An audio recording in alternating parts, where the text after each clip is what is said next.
नमस्कार बच्चों, 10वीं कक्षा के पाठ्यक्रम से यह हमारा अंतिम पाठ है। यह पाठ कविता के रूप में हम पढ़ेंगे, जिसका शीर्षक है चलना हमारा काम, जिसे हिंदी के श्रेष्ठ कवि श्री शिव मंगल सिंह सुमन जी ने रचा है। बच्चों, यह कविता एक प्रेरक कविता है, जिसके माध्यम से कवि ने ये प्रेरणा दी है कि जीवन में मनुष्य को निरंतर आगे बढ़ते रहना चाहिए, सक्रिय रहना चाहिए, निरंतर चलते रहना चाहिए। सुख दुख, सफलता असफलता, आशा निराशा हमारे मार्ग को अवरुद्ध नहीं कर सकते, रोक नहीं सकते। और हमें सुख दुख, आशा निराशा, इन सभी को समभाव से ग्रहण करना चाहिए और आगे बढ़ते रहना चाहिए। तो आगे पढ़ते हैं हम कविता चलना हमारा काम। कविता कहते हैं कि चलना हमारा काम है, गति प्रबल पैरों में भरी, फिर क्यों रहूं दर दर खड़ा। कवि कहते हैं कि मनुष्य, तेरे पैरों में, प्रबल पैरों में, प्रबल यानी कि शक्तिशाली पैरों में बहुत अधिक गति रफ्तार से चलने की शक्ति है, जो कि हर चुनौती को पार कर सकता है, हर चुनौती का सामना करने की शक्ति रखता है। फिर क्यों रहूं दर दर खड़ा। फिर मंजिल तक पहुंचने के लिए, जब अपने उद्देश्य का, अपने लक्ष्य तक पहुंचने के लिए, मार्ग तय करने के लिए तुम्हारे पास जब बहुत सारी शक्ति है, तब तुम क्यों मार्ग में रुक रुक कर दर दर खड़ा होना, यानी कि किसी दूसरे के सहारे की आवश्यकता या उसकी उम्मीद लगाना तुम्हें आवश्यकता नहीं है, तुम्हें उम्मीद लगाने की आवश्यकता नहीं है। रुक रुक कर दर दर खड़े होकर के किसी के सहारे की प्रतीक्षा करने की आवश्यकता नहीं है। जब आज मेरे सामने है रास्ता इतना बड़ा, और वह भी तब जब तुम्हारे आगे अपने लक्ष्य तक पहुंचने का एक लंबा मार्ग पड़ा हुआ है। तुम्हें विश्राम नहीं करना चाहिए, तुम्हें विश्राम नहीं करना है और जीवन पर्यंत तुम्हें चलते रहना है, क्योंकि तुम्हारा जो रास्ता है, जो जीवन का गंतव्य है, वहां तक पहुंचने के लिए यदि विश्राम किया तो क्या हो जाएगा, तुम पिछड़ जाओगे। इसलिए गतिशील हो, अपने उद्देश्य की ओर बढ़ते रहो, आजीवन कार्यरत रहो। और इसके लिए क्या करना जरूरी है, अपने पैरों पर, अपनी ताकत पर विश्वास करना, अपनी चुनौतियों को अपने बल पर हराना या उनको स्वीकार करना आवश्यक है। तो इसीलिए तुम तभी पहुंच सकते हो जब तुम किसी की सहायता की उम्मीद न लगा करके आगे बढ़ते रहो। जब तक न मंजिल पा सकूं तब तक न मुझे विराम है।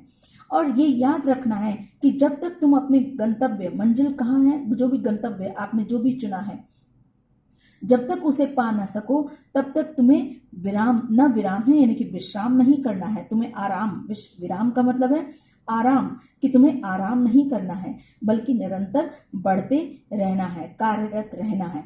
तो यहाँ पर कविता में कवि प्रेरणा दे रहा है और साथ ही साथ हमें अपनी शक्ति का एहसास कराने की भी प्रेरणा दे रहा है। हमें उसको एहसास दिला रहा है कि तुम्हारे पैरों में इतनी ताकत है कि तुम स्वयं अपने लक्ष्य तक पहुंच सकते हो, पर उसके लिए तुम्हें आराम नहीं करना है, निरंतर जो है वो आगे बढ़ते रहना है, ना कि किसी की सहायता की उम्मीद करनी है। आगे पढ़ते हैं।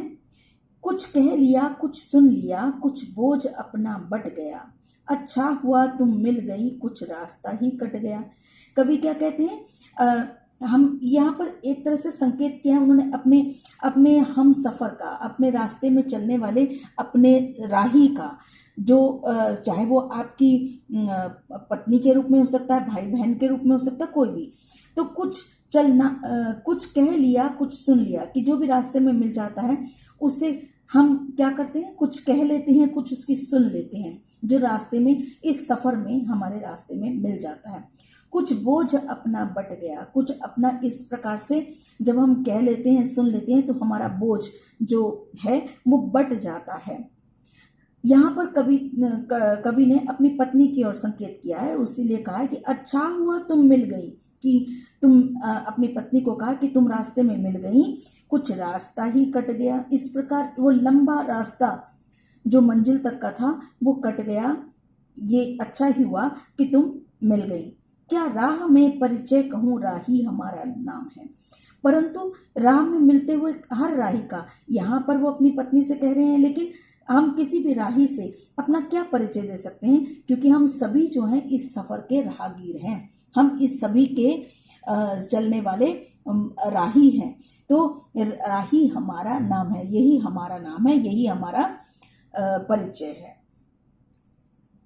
इस तरह से कवि क्या बताना चाह रहे हैं कि रास्ते में उनकी, यहाँ पर उनकी चाहे वो पत्नी है या प्रेमिका है या जो भी है, कि जो मिल गई उसके आधार पर उनका जीवन जो है वो थोड़ा समय कट गया, परंतु कहना चाहिए कि उससे जीवन थोड़ा सा आसानी से कट जाता है, लेकिन पथिक को हमेशा अकेले ही चलना पड़ता है, जीवन भर कोई साथ नहीं देता।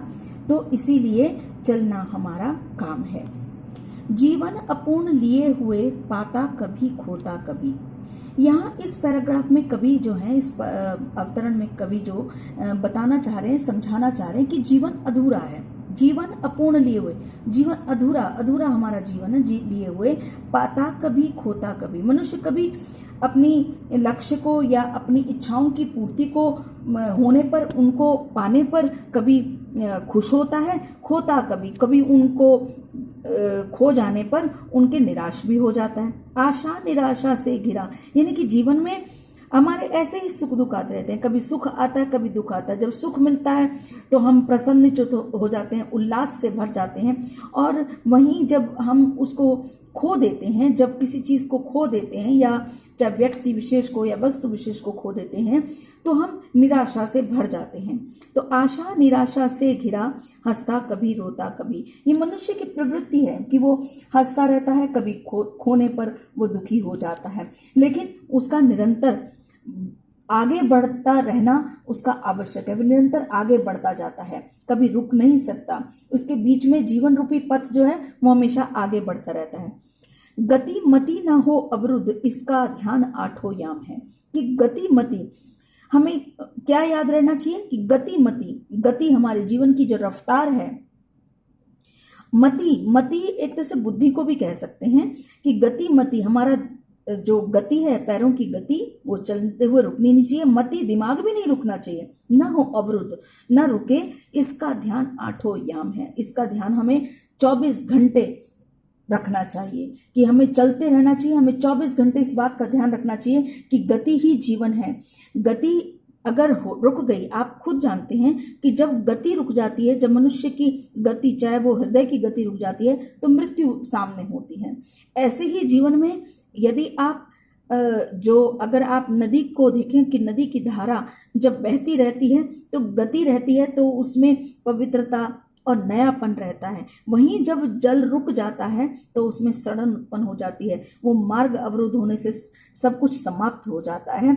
वो जीवन जो है, जो उसका रुकावट है, वो हमारे लिए जीवन मृत्यु के समान हो जाती है। इस बात का हमें ध्यान रखना चाहिए कि हमारी गतिमति अवरुद्ध ना हो, उसमें रुकावट ना आए। क्योंकि, और क्यों रुकावट आ जाती है, ये जो ऊपर बताया गया है कि जब हम कुछ पा जाते हैं या हम खो देते हैं, तो खोने के बाद भी हमारे जीवन रुकता नहीं है। आप देखते हैं कितने ही प्रियजनों के जीवन से निकल जाने पर भी मनुष्य जो जीवित है उसको आगे बढ़ना ही पड़ता है। उस मरे हुए के साथ हम मर नहीं सकते। तो हमारी जीवन किसी भी कठिनाई में रुकना नहीं चाहिए, ये हमें ध्यान आठों याम रहना चाहिए। चलना हमारा काम है, क्योंकि ये हमेशा हमें याद रखना चाहिए कि चलना ही हमारा जीवन है, चलना ही हमारा काम है, चलते रहना ही जीवन है।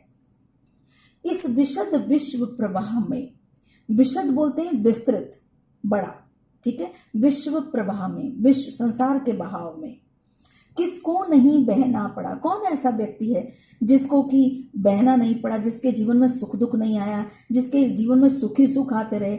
ऐसा मानव जीवन बहुत ही कठिन है। यानी कि चाहे वो जितने भी हमें संसार के कार्य करने हैं, उनमें सभी में सुख दुख जो है वो आता रहता है, लेकिन हमें उससे प्रभावित नहीं होना है। क्योंकि ये याद रखना है कि इस विस्तृत संसार में कोई भी ऐसा अछूता नहीं है जिसको कि दुख ना आया हो, जिसके जीवन में निराशा ना आई हो, जिसके जीवन में कहना चाहिए कठिनाई ना आई हो।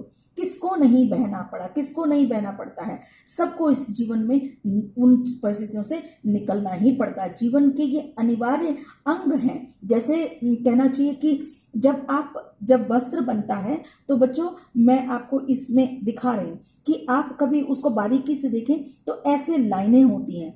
आप कोई भी वस्त्र को उठा करके देखेंगे, एक ऐसे लाइन जा रही है और एक ऐसे।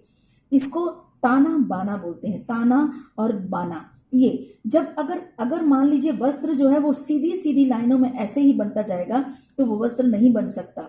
हमेशा उसमें एक लाइन ऐसे जाती ही जाती है, अन्यथा वो कपड़ा बन ही नहीं सकता। ऐसे ही हमारे जीवन में ये एक सुख है और ये एक दुख है। तो यानी कि सुख और दुख दोनों के मिलने से ही जीवन चलता है।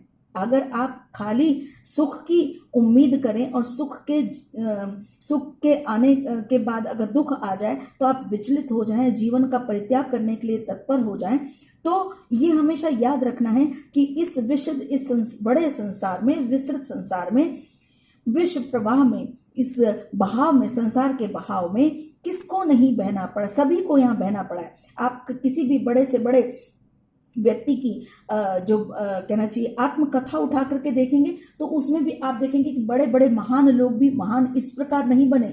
वो सुखों के अलावा दुख भी उनके जीवन में आए तभी वो महान बने हैं।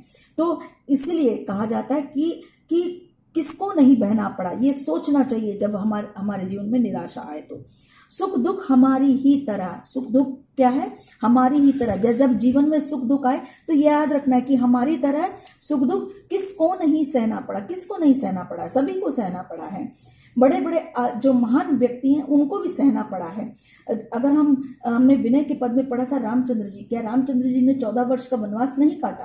क्या यीशु मसीह ने कठिनाई नहीं सहन करी? क्या महावीर या महात्मा बुद्ध या हमारे महान गुरु जितने भी हुए, चाहे वो गुरु नानक देव जी, क्या उन्होंने सुख दुख नहीं सहन करना पड़ा? तो फिर व्यर्थ क्यों कहता फिरूं मुझ पर विधाता वाम है।